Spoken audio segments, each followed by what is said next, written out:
প্রিয় চতুর্থ শ্রেণীর শিক্ষার্থী বন্ধুরা, আজকে তোমাদের জন্য অধ্যায় 7-এর 7 নম্বর অঙ্ক নিয়ে এসেছি। এখানে বলছে বাক্সের সংখ্যাগুলোর মধ্য থেকে 2, 3 ও 5 এর গুণিতক নির্ণয় করো। তাহলে আসো 2 এর গুণিতক আমরা কিভাবে পাবো। কোন সংখ্যা শেষে 0, 2, 4, 6, 8 থাকলে সংখ্যাটা জোড় সংখ্যা এবং সংখ্যাটা 2 দ্বারা বিভাজ্য এবং 2 এর গুণিতক। তাহলে যদি কোনো সংখ্যা শেষে 0, 2, 4, 6, 8 থাকে তাহলে সংখ্যাটা 2 এর গুণিতক। তাহলে আসো 248 2 এর গুণিতক, 460 2 এর গুণিতক, 912 2 এর গুণিতক, 810 2 এর গুণিতক, 3 এর গুণিতক। যদি সংখ্যাগুলোর অঙ্কগুলোর যোগফল 3 দ্বারা বিভাজ্য যায় তাহলে সংখ্যাটা 3 এর গুণিতক হবে। তাহলে সংখ্যাগুলোকে আমার অঙ্কগুলোকে যোগ করতে হবে, যোগ করে দেখতে হবে যে সংখ্যাগুলো 3 দ্বারা ভাগ যায় কিনা। যদি ভাগ যায় তাহলে সেগুলো হচ্ছে 3 এর গুণিতক। দেখো এখানে 8, 7, 12, 13, 14 3 দ্বারা ভাগ যায় না। এখানে 3, 6, 9, 6, 15 তাহলে এইটাতে 3 দ্বারা ভাগ যাবে। 121 এটা 3, 4 যায় না। 5 গুণ 10 11 যায় না।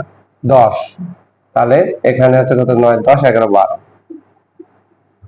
912 7, 5, 12, 13 যায় না। 3 এটা 3টা যোগ করলে 3, 5, 15 এটা যায়।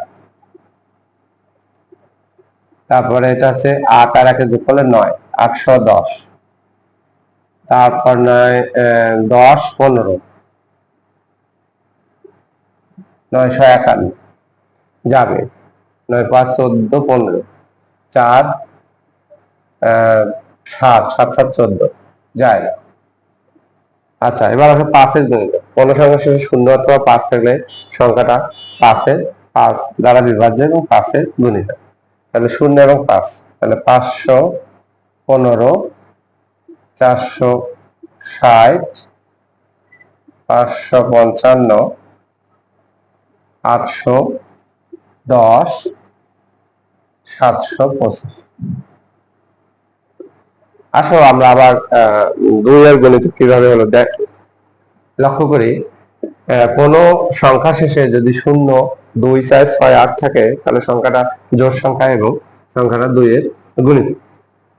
এবং 3 এর গুণিতক যদি সংখ্যাটির অঙ্কগুলোর যোগফল 3 দ্বারা বিভাজ্য যায় তাহলে সংখ্যাটা 3 এর গুণিতক।